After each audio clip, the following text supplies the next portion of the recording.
Nakaka-high blood ang presyo ng karning baboy na umaabot na sa 400 pesos kada kilo.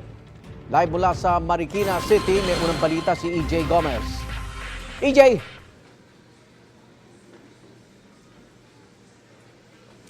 Iga, nako, tama ka dyan. Nakaka-high blood talaga ang presyuhan ngayon, no? Kaya naman sa mga kapuso nating mahilig sa baboy at yung tight ang budget, mukhang mapapaiwas po muna sa pagkain ng mga Pinoy favorites, gaya na lang ng adobong baboy, pork chop, o di kaya naman crispy pata. Kaya naman, or kasi naman, no, ang presyo ngayon ng kada kilo ng baboy, umabot na po sa 450 pesos.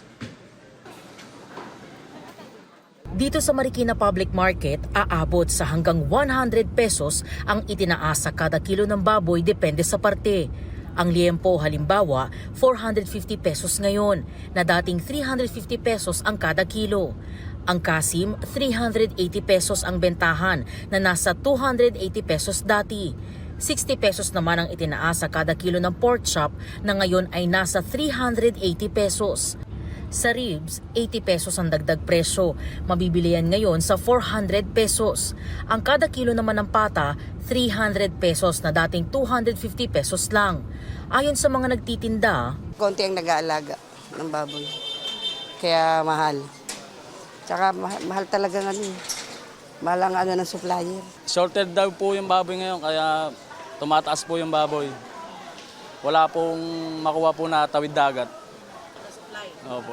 Tapos nagsasara po yung ibang farm gawa ng naubos na daw po yung baboy. matumal nga raw ang bentahan sa ngayon. Bilang diskarte, arawan din daw silang gumagawa ng ibang paninda gaya ng tosino at longganisa para pandagdag kita. Ang mamimiling si Nanay Mirna, gumagastos daw ng 1,500 pesos kada araw pambili ng mga paninda niyang barbecue. Ang kita niya sa pag-iihaw, umaabot lang daw sa 500 pesos o kung minsan mas mababa pa. Pahirap din ang pahirap. Siyempre, pataas ng pataas eh. Nagkukulang. Yung alin po? Ang budget. Tanong ng mga mamimilit nagtitinda, kailan daw ba magsisimulang bumaba ang presyo ng baboy?